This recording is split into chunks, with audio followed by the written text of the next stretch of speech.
Hello, my dear audience, and welcome to another episode of Let's Talk Micro. I am so happy that you are here. If this is your first time listening to Let's Talk Micro, well, welcome. We are so happy that you have chosen our podcast.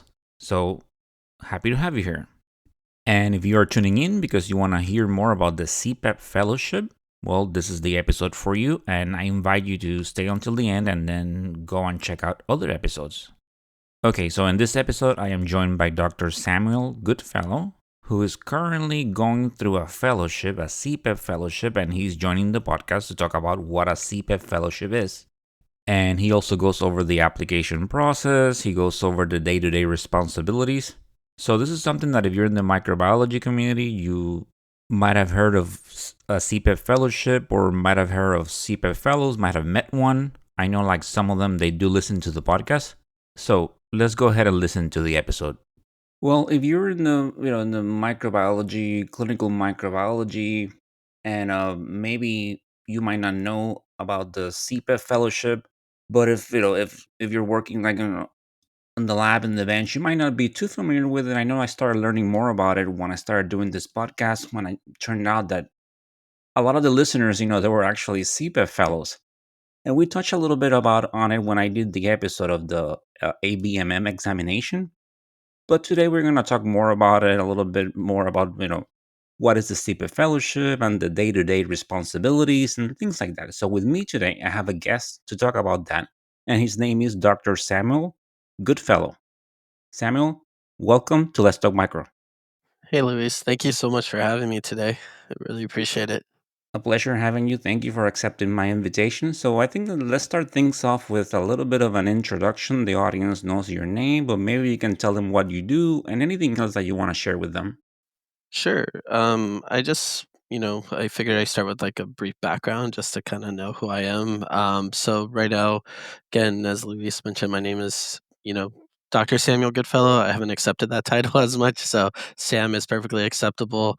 I'm a current clinical postdoctoral microbiologist fellow at Children's Hospital Los Angeles. I was actually originally born and raised in Central Valley of California, so Merced, California specifically.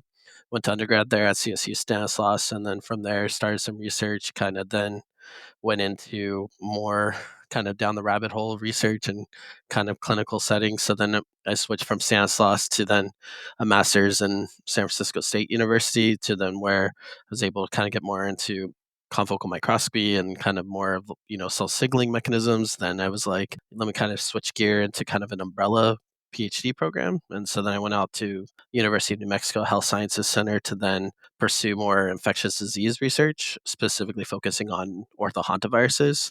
So I did a lot of, genetic sequencing and kind of quite a bit. But from that, stint, it kind of led me down to more clinical microbiology and virology associated. And then when they're looking at postdoctoral fellowships, it kind of landed me towards CPEP. So I'm hoping today to share that experience and kind of what the CPEP fellowship is for you all and kind of dive into the questions of what it more so is like to be a CPEP fellow. So again, thank you for having me. Definitely a pleasure. And like we were chatting a little bit before we started the episode, and this year microbe is in Los Angeles. So it's like it's always nice. And I haven't experienced that yet, but it's have to be nice, having like a the conference that it's, local, that you don't have to do the whole traveling and hotels and things like that. Maybe one day, ASM bring it to Orlando, Florida. We need more conferences just in general. Right? Yeah. So let's start with some basics. And the listeners, if you want to learn more about the ABMM examination, check out that episode as well. But let's start breaking it down. So, what is the CPEP Fellowship? Yeah, of course. So CPEP is rather kind of an odd acronym. Whenever I first learned about it, it doesn't actually just make sense right away. But apparently, it's a. And I had to look this up before just to make sure I'm not gonna provide false information. But it's Subcommittee on Postgraduate Education Programs, CPEP for short. Basically, it's administered between both clinical and immunology labs, and so currently there's about 22 microbiology fellowships available and 3 immunology specific fellowships. And those are all listed on the CPEP Fellowship website. So if you're interested, each one has a blurb about kind of what they consist of whenever interested. But essentially, kind of what it is a 2 year postdoctoral fellowship or postgraduate fellowship. So it's not just end stage where you had to be immediately a fresh graduate from a PhD program. All sorts of people from various backgrounds, those who have CLS training, those who come from no CLS training, those who, have dived in from neuroscience to kind of things like that. Those are kind of more of those who kind of pursue this, but it's with the intention of becoming a clinical director or a director in the public health, microbiology or infectious disease associated labs. Could be also medical immunology laboratories. And essentially, it just gets you exposure to laboratory management, diagnostics, benchtop experience in various sections of what is under the umbrella of microbiology. So things such as bacteriology, mycology, virology, and parasitology, and all sorts of things infectious and micro. Perfect. And so maybe you can talk about, so as you mentioned, there are different areas, and maybe can you just give us some examples of some of the programs and what is covered in those? Sure. I mean, there's quite again various programs here in Los or California specifically. We're I believe the only state that has two fellowships available. That's at UCLA and CHLA. So of course today I'll focus a lot on kind of the CHLA um, program itself, but please know that each program does vary from experiences, and so it would be interesting to get someone from the East Coast to kind of also discuss that. And I'm sure you've had actually people from there possibly that have gone through a CPEP program without realizing it. Because again, until I learned of CPEP, it was until I started realizing there's this lineage of CPEP associated individuals. But pretty much, it's for CHLA, I mean, those who that were kind of eligible is again is those from various like higher education. So as a PhD, MDs are welcome to apply. Students from like dentists, directors, doctors in public health associated individuals. Those are all eligible at that point. And basically the backgrounds kind of vary on who actually would actually come into these programs. So for my experience, necessarily whenever I was looking, I was kind of more wanting to kind of retain a research focus as well. And so with that, I was looking for programs that would have that aspect where you get some time allocated towards being a research fellow in addition to, the clinical duties that you're associated with. So, you get on call schedules. So you're often given a pager, just like, uh, a clinical fellow. You get consulted on diagnostics, mostly consisting of the lab you're associated. So microbiology and virology is what we're in charge of. It could be, physicians, it could be MPs, it could be, the average main lab CLS that wants to, get your opinion on some send out testing. It could be a broad range. And so it's really nice exposure to kind of getting that experience. And then you have a bunch of other criteria that's assisting with that. So it's kind of like a whole experience bundled into one nice fellowship. That's 2 years. Okay, and yeah, and for the listener, I'll put the links on on the show notes. That way you can go in and go and look into more detail, especially when it comes to legibility, and if you want to look up the ABMM examination as well, I'll put a link as well so you can look into those. I'm glad you mentioned the research. Maybe you can talk more about the research component and what do you do as far as research in a CPEP fellowship. Yeah, for sure. So again, this CHLA offers that component. Some programs are more heavily only focused on research rather than kind of the hospital associated kind of diagnostics. So again, it kind of is catered to what your experience is, and that's where the effort to like interview at individual programs is, and kind of taking the time to investigate that. But for a research component, in my aspect, it's more so. It's a huge component, at least in the first few months for CHLA. So we encourage our fellows to actually attend an international conference our first year, which is really, really nice. It's ECMID, is now the new acronym, but it's a European Congress associated with several diagnostics and surveillance efforts done over across Europe, and although it's based in Europe, a lot of international attendees occur. And so we're fortunate because we're one of the few, if not maybe the only one, that sends fellows consistently each year to that. And so, what that means though is that within your first few months, you have to kind of dive into a research project and hit the ground running. And so, we usually kind of assign a chart review associated project because then that would also give you the opportunity to kind of learn how the hospital record system is actually functioning.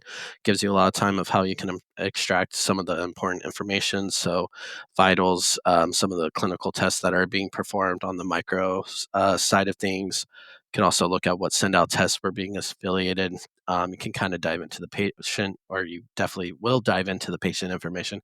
Just depends on how extensive of a chart extraction, but that's primarily bulk of the first few months. But in my experience, I was also coming in with a very heavy sequencing and bioinformatics background. So we are trying to establish that here extensively for the micro side of things for sequencing. So we already have SARS whole genome sequencing, but I was hoping to bring on, bacterial whole genome sequencing and broad, as well as push through some of their validations for metagenomics. And so those are kind of the projects that I'm working on.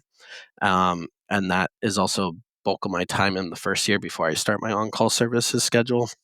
Is just kind of tweaking, kind of playing things, but you just have to take it away from the research lab of things and now throw it into a clinical setting. So you have to be respectful of what space is allocated towards research and not to interfere with any clinical processes that are in the background. So, if you're doing validations for, PCRs, make sure to not impact the day-to-day PCR machine that's being used to run all your, critical tests. So, it's been a really nice experience in that. But I mean, it could range from, for instance, mine's sequencing background, but my senior fellow is more micro focused. So he was focusing a lot on previous established panels that were associated with like meningitis, encephalitis associated infections, diving into validations. So then that, and then you can kind of often write certain manuscripts on those and kind of especially with our population because we do focus on a pediatric population. There's always limited research and studies done in that, which is very different than adult population. So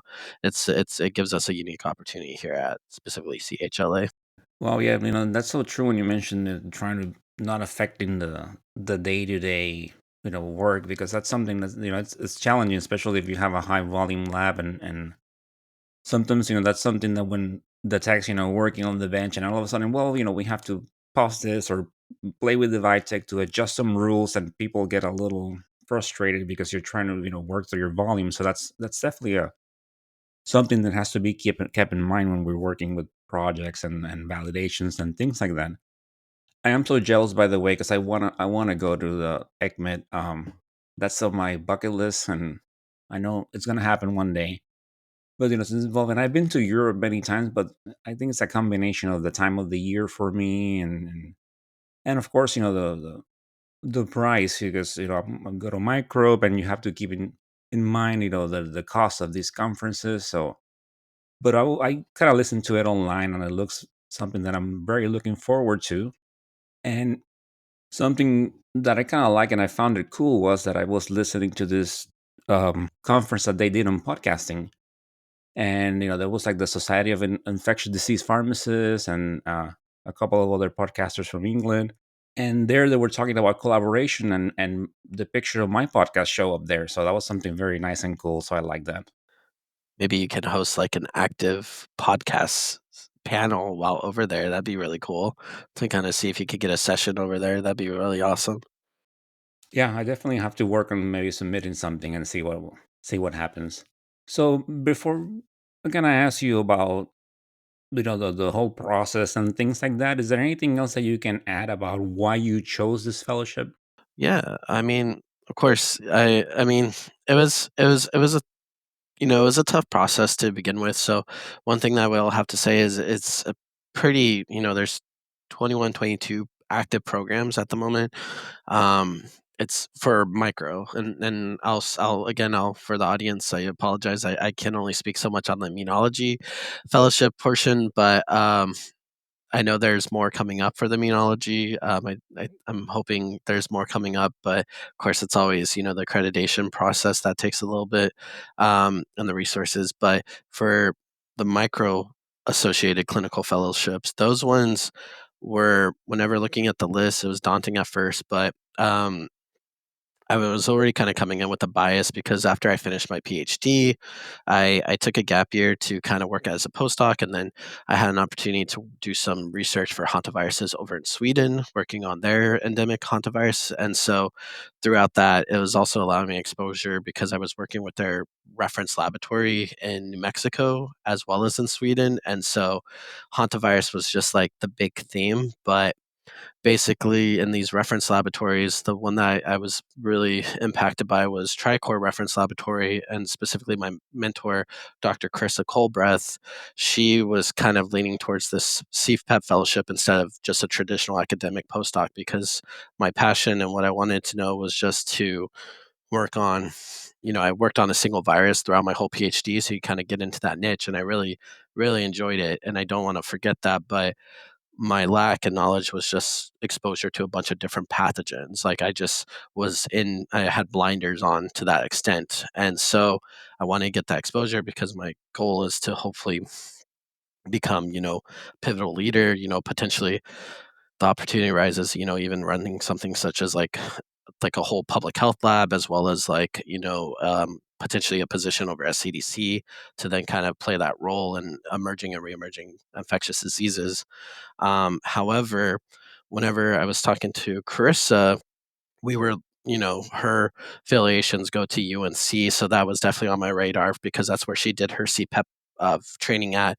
And then there was a really long lineage, but then my wife again is from California with myself, and so California had the best chances for, not only having the large enough city for myself to do a fellowship, but also she was finishing up her PhD. So we wanted to make sure we had an opportunity for her to do a postdoc position somewhere else as well.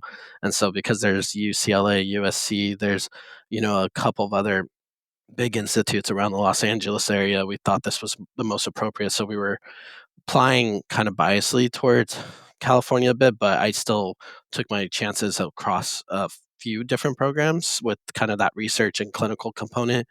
And whenever I interviewed, the first one I received was actually for CHLA, and had actually one of their fellows come to Tricor Reference Lab as a infectious disease director, and his name was Dr. John Fissel. And then I also had another fellow that joined him as well from his cohort, Dr. Gabriela Yerbe from University of Washington. And so I had kind of again a West Coast bias from those two who were just I was able to pick their brains instantly on the program supply. And I mean, John was just so convincing of CHLA and its program. He just came fresh out of it. He said everything about it was amazing. And it was just nice getting mentored from him because I just really loved kind of picking his brain. The conversations we're having were just very stimulating. And I was like, oh, I can't go wrong with the West Coast on some of these applications. And then finally, again, the first interview that I got accepted to was for CHLA, and I went through the process, met Jennifer Dean Bard as well as Dr. Christina Costalis, and they were just phenomenal. Um, you know, Dr. Costalis gives us a perspective of trained pathology as well, which is unique because I don't think that's part of the CPEP criteria. So it's an additional training on top of that we would get exposed to for the infectious disease component. And then met with the staff, met with previous other fellows, Dr. Lucas Osborne and Dr. Jackie Liu, and they just were nothing but good. Like it just felt very easy conversation, very, very comforting. I think is kind of the best word.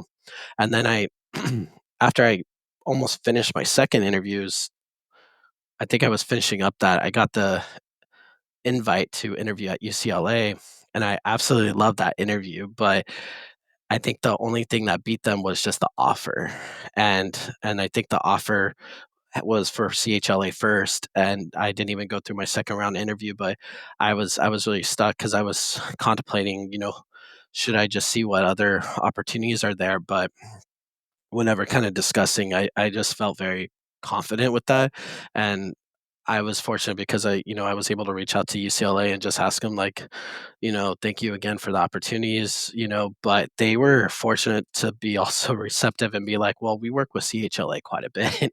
And so Dr. Dean Bard actually went through UCLA CPEP program. So there's this crazy connection, and there's parts of the UCLA fellowship that have been adapted and based for CHLA. So the networking is still there. And I don't get like this necessarily same training, but it just felt very like, okay, this is a good decision. And because these programs are so limited in capacity and competitive, like there's a chance I may not have been given an offer at UCLA or other places. And so I think it's kind of like, two in the bush, one in the hand kind of bird phrase, but I didn't want to kind of take for granted that offer. And I thought it was a great choice because honestly, like it was the area we wanted to go to. There was no bad decision at that point. And then slowly I got interviews for the other programs, but because I already accepted it, I didn't have the opportunity to explore them. But again, it's just gotta kind of take the opportunities that are given to you and kind of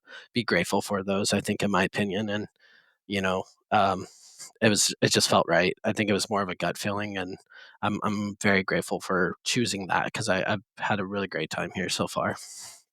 Nice, and that brings also the. So I'm just curious. So as far as what was the timeline from the time that you went through you mentioned multiple interviews and you accepted and you started, like how long was that time period? Yeah, so it's a pretty rapid process in the sense of when you like for some fellowships based on it. I mean, there's I think the deadline varies from institutes, but it's between August to like the end of September, sometimes as early as June. And it also depends on each program because some have every other year, so they don't always take that, and that's not well advertised on which year they're not taking a fellow that year. So it's kind of a guessing game in some programs. But again, if you reach out to current directors and fellows, you can kind of figure it out pretty easily. Or if you're affiliated, they have more inside information on that. But from the time I applied, you have an application.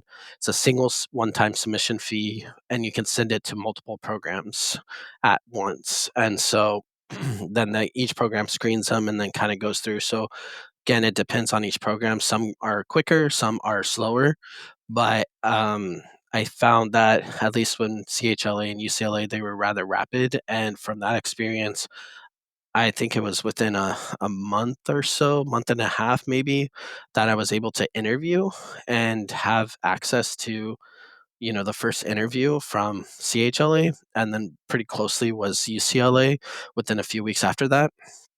And then it's a two interview process at least. So you get an initial screen with the directors, and then kind of see whether there's a fit, because personality, especially if you're going to be training and working as closely on them, like you want to make sure that you feel comfortable or that you're going to be able to ask those appropriate questions and make sure that it's a good environment. And that's probably my biggest key, was just making sure it was a good fit. And again, it was hard because both were really well, but then I got invited back for a second interview, and that was whenever then you do an extensive research presentation.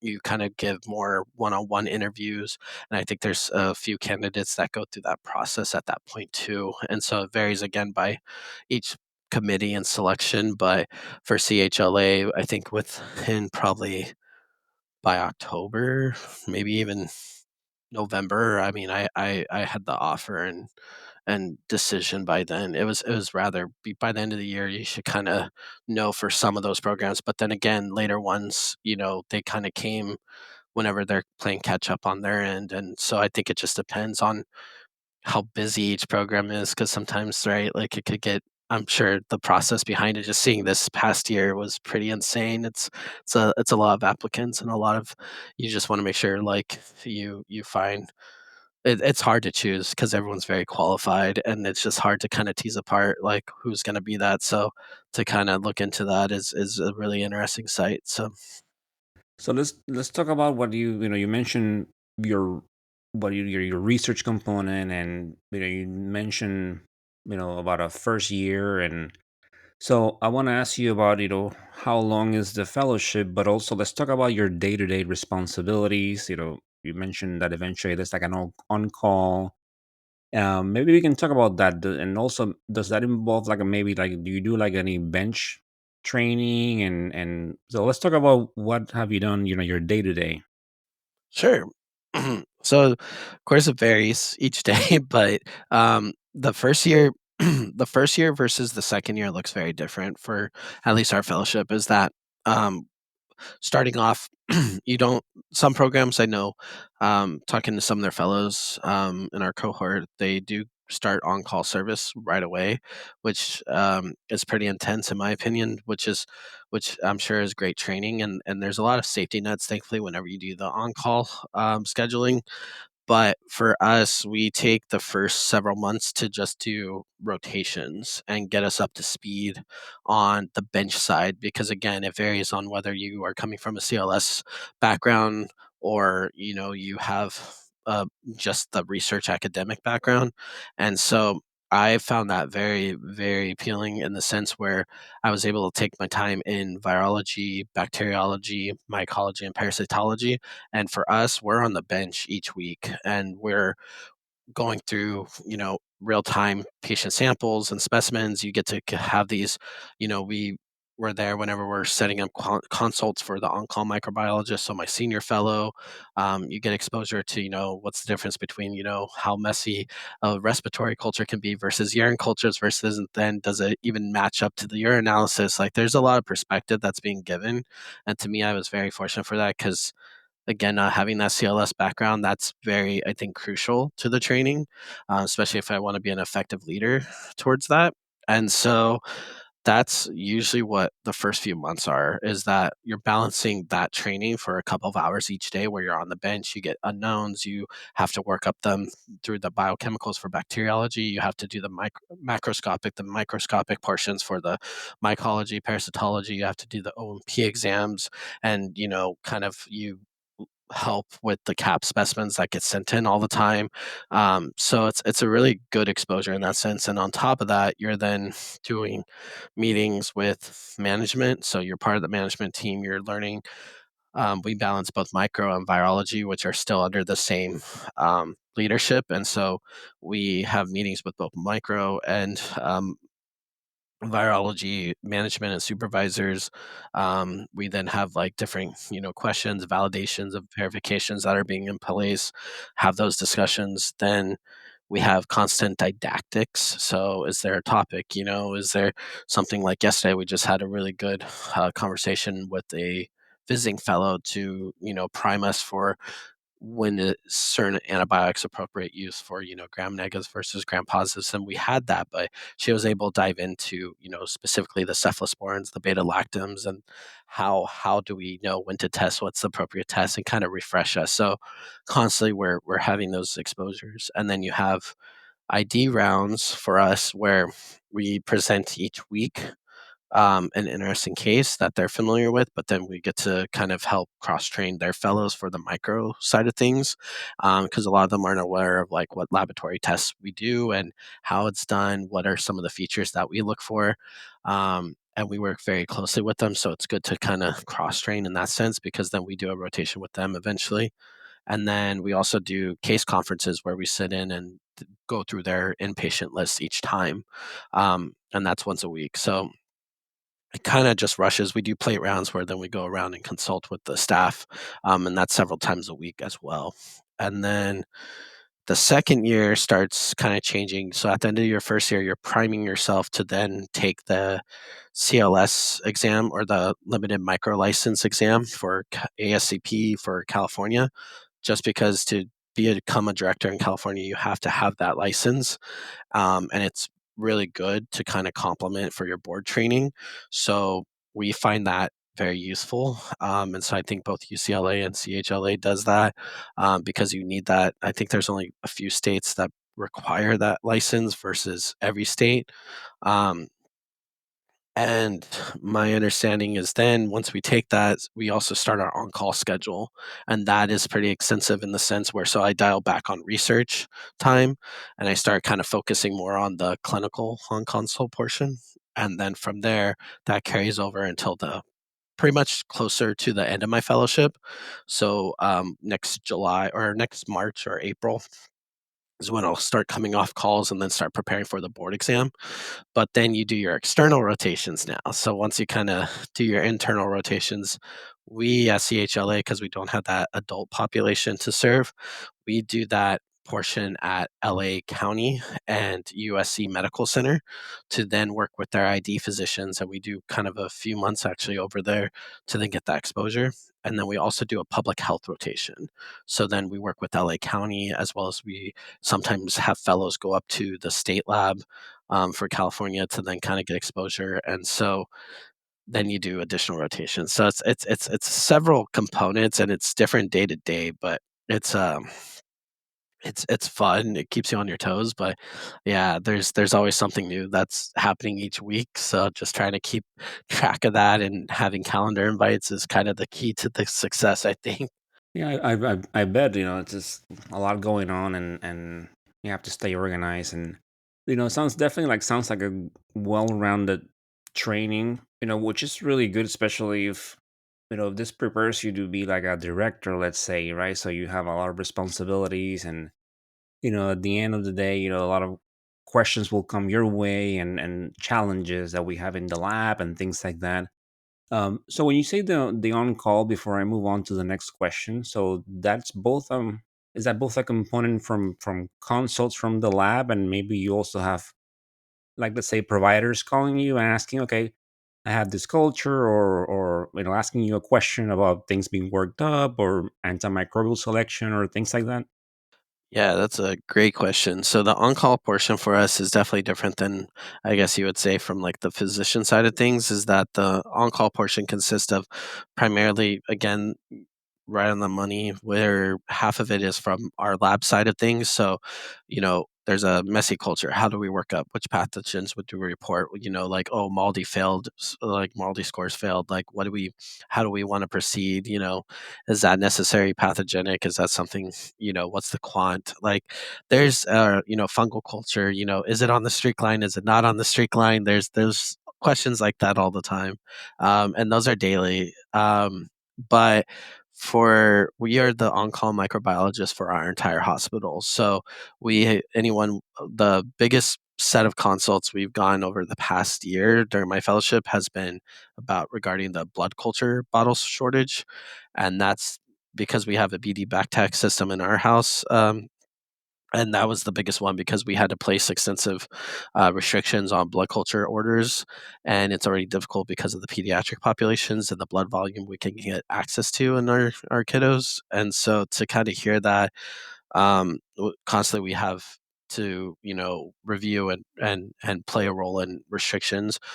Thankfully, we're back at full capacity, but we found that through stewardship efforts, we're able to kind of still not neglect clinical management and patient care and still kind of have a restriction because there's sometimes we would see kids get blood drawings like every other day, and it was like in 1 month they had 22 blood culture draws. It's just sometimes excessive and they were all negative. So those are kind of the roles that we play, but yeah, we get consults on that. um Restrictions on some panels that we have, guidance on send out testing, guidance on, again, antimicrobials and antibiotics, especially. Do we have those in house? Is that send out? Is that, we don't do a lot of anaerobic workup in our facility because we don't encounter that as much. And so we do have a lot of send out testing. So we have to guide that, detections, etc. So it does vary. And like, it could be even just clinical education. So, hey, I have no idea what test to order. Or hey, like, what do you recommend? Like, I have this, tissue, in the OR. Like, is that even culturable? So, it's nice. It's a nice balance, but it's not as heavy as some institutes. But it keeps us very busy. And we only have one on-call microbiologist fellow at all times, and then we have a primary attending that we work with. And so, again, it's a very collaborative effort, but we get to discuss that, and then ID teams helps as well with recommendations and things like that. So we're able to kind of constantly communicate, which is really nice for that portion. Yeah, and that's that portion. It's something that I always found so fascinating when it comes to. It's like that's an allure that brings people to like either blood banking or microbiology, like the mystery, the problem solving, and I always enjoy this whole those cases when right when that the solving that and making that decision. I don't know. It's always been so appealing to me, and but we do have those cultures. Yeah, like overall things work well, but micro sometimes is very gray, and we have abnormal organisms that don't match the patterns. You get things terminating, and then all of a sudden, next thing multiple organisms growing. Next thing you know, it's 5 6 days. What good is it doing to the patient? I'm still working on this. We need some sort of decision. See what can we prioritize. Do we release some presumptive ID, or make some sort of comment, or things like that. Those decisions, they have to be made, and because micro is all about time, and next thing you know, that culture will keep days keep passing, and all of a sudden 5 6 days, it's like, no, something has to be decided about this. um, so like anything, right? There are things, there are challenges, there are things that you like. So maybe you can talk about the things that you have enjoyed throughout your fellowship, and also challenges. Yeah. Um, I'll start with the challenges. I always like starting with the worst, just get those out of the way. Um, my Probably my biggest challenge has been to, kind of trying to find time to like digest all the materials and information that's being absorbed. I mean, it's 2 years. It's a lot of information, and it just feels like you're constantly like trying to juggle a million things at once. And I think that's every time I do a lot of sticky notes for checklist, and once I clear one out, I realize I had like two more sets of to do lists, right behind it. So that's been that one of the one part of the challenges. The second part is like whenever you do start this on call service, there is this like I worked as a busser and server for 8 years, kind of starting from high school all the way out through my master's, and it's a lot of customer care in the sense of like you have to kind of like like these physicians and nurses are seeing these kids firsthand, and it's a very vulnerable population, so it's a lot of hard days on that sense. And I think kind of knowing that, I think during your first week, you wanna try so hard to, like, know the information and be proper about it, and you try your best, but sometimes there's just things that you just can't recall, and that's normal for everyone. Even physicians have to take a minute to kinda think about it and sit down and kinda process it. So, I think that was kind of the biggest challenge, is that I just felt like I was letting people down initially when I first started, and, like, I didn't have the answers that they were looking for or the suggestions they needed. And then now that about a month or 2 in, it's still a learning process. Like, I definitely have so much more to learn, but I look back at to, like, that first week, and it was very much so a situation where I think I was my biggest proponent in there. I was the very or obstacle, I would say, is that I definitely was holding myself to a high standard. I was wanting this, and maybe in my head, I thought it was as critical as it was, and hopefully I don't think it was. Um, and I think that's just something, is like trying to be forgiving of like your capacity as a fellow during this. It's all a training opportunity and something that they're well aware of. Sometimes they forget that, and especially in a clinical setting when you're trying your best to handle and balance patient care.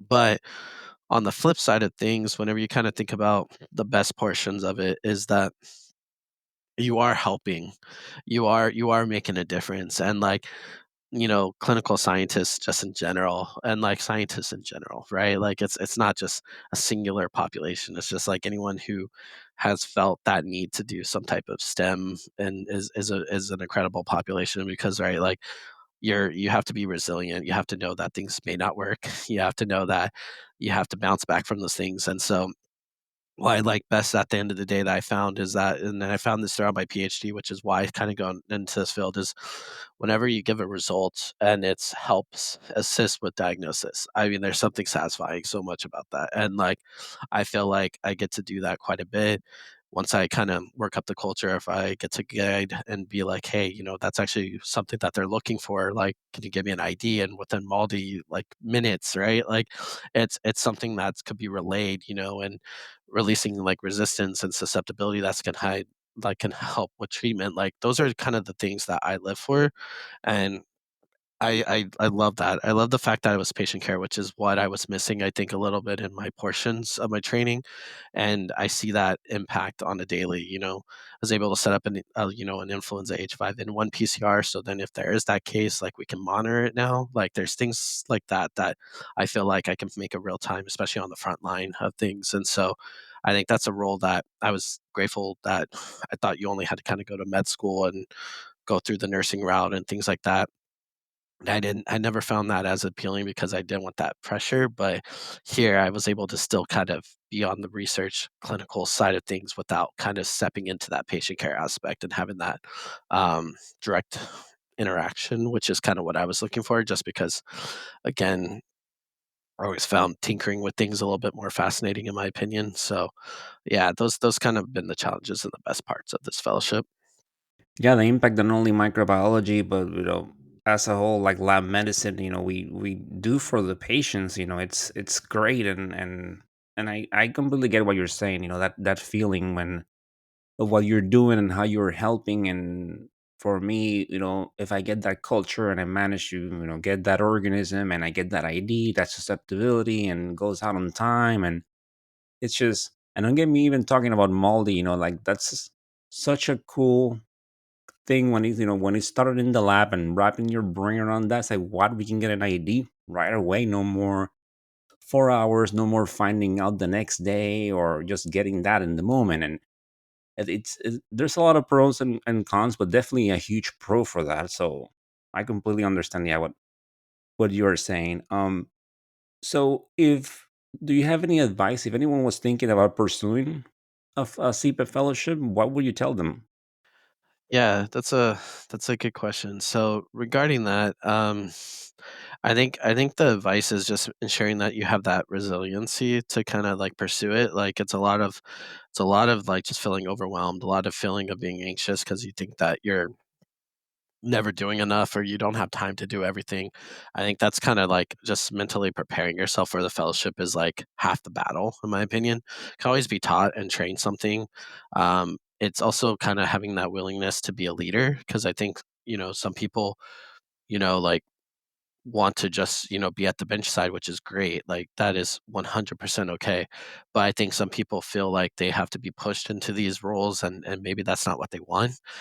Or they feel like that's like the appropriate next step, but they never were passionate about that step. I think that's kind of the key thing is that there's nothing wrong with not wanting to be placed in that role if you don't feel like that's where you need to be. And I think I always try to gauge that whenever we talk to current applicants is that, is this something that you always been passionate about? Do you like taking on those leadership roles? Do you like taking the initiative? Because you're going to be the one to like have to make those decisions and that can impact your entire lab if you're not making the correct calls or if you're not trying to push your lab to keep up to date on things. There's a lot of work behind the scenes that I don't think gets appreciated on a daily basis.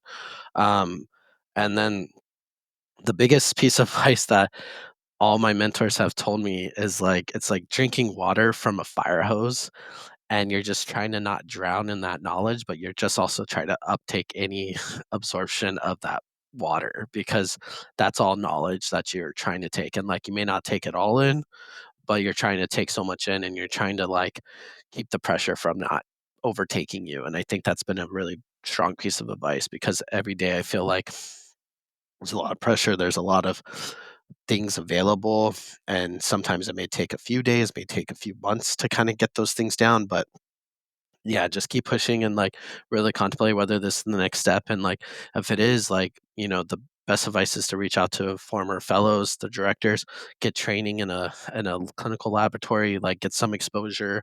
You don't have to have that background, you can just have an academic background.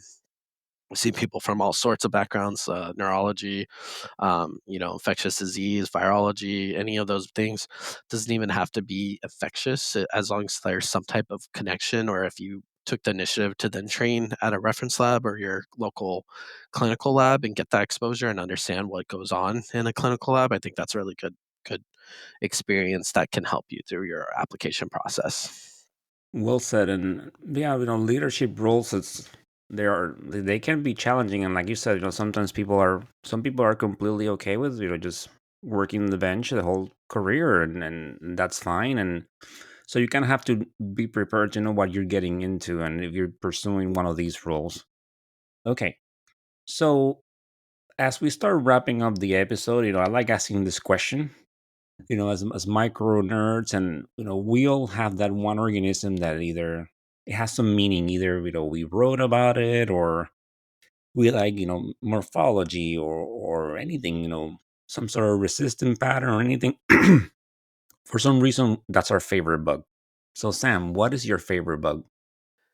It's bias. I mentioned it in my background, and I will always mention it just as hantaviruses, Sonombre virus specifically.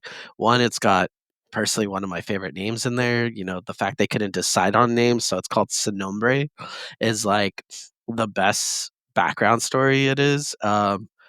And I think even to this day, even as I'm through this fellowship, I've become quite fascinated and realized, it's very prominent, especially with the recent cases in California, the recent case of Gene Ackman's wife over in New Mexico. I mean, it's a pretty interesting topic, and I personally will always have a soft spot for that. I know that's not microbiology. Hopefully next time you and I meet in person, maybe an ASM micro, you can ask me again, and I can have a better bug. But I like to think it still counts.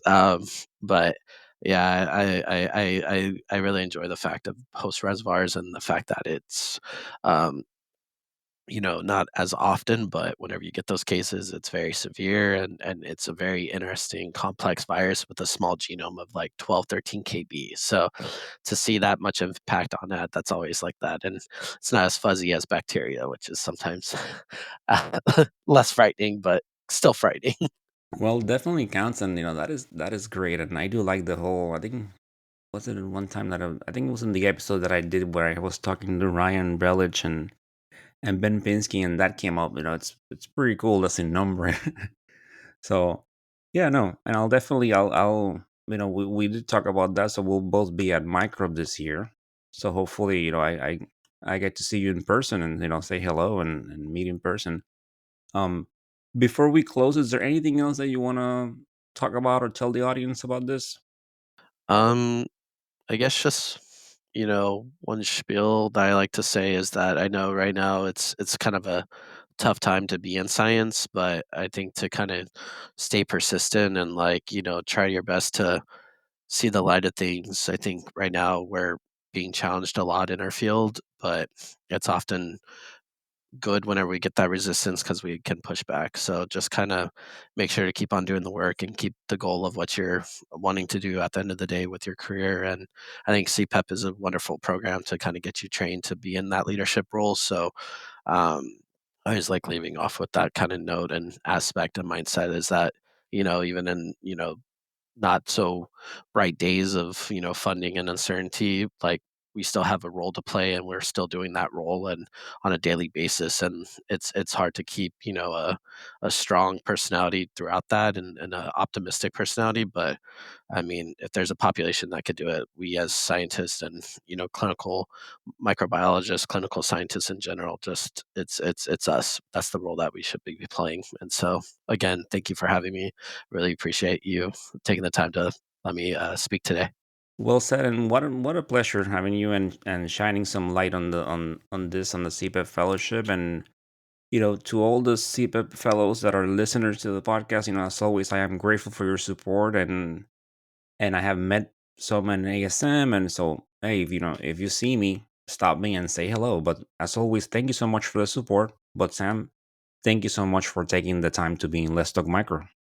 Of course. Thanks, Luis. My pleasure.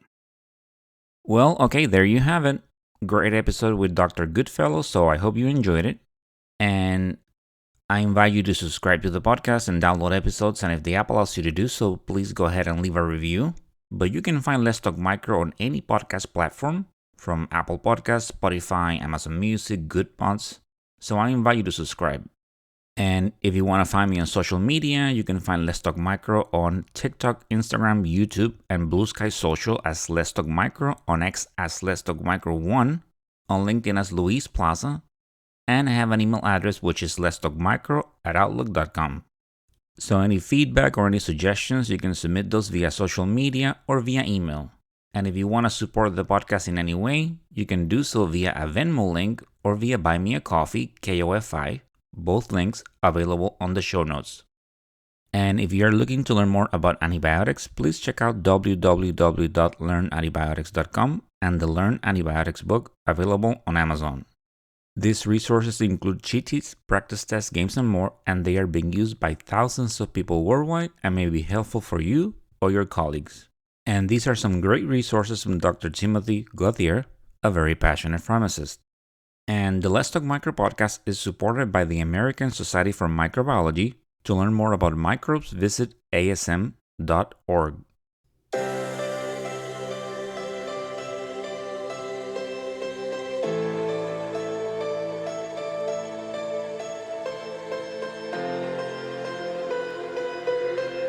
And that, my dear audience, is the end of this episode. I hope you enjoy learning about the CPEP Fellowship with Sam Goodfellow. As always, I enjoy sharing this information with you. And hey, ASM Microbe is approaching in Los Angeles this year, so if you're attending and you see me, hey, stop by, say hi. I'm looking forward to meeting you and connecting. So please continue bringing that passion to what you do. It's so important. You do such great work. And thank you for the support. So, as always, stay motivated, stay safe, and of course, continue talking micro. Until the next time. Bye.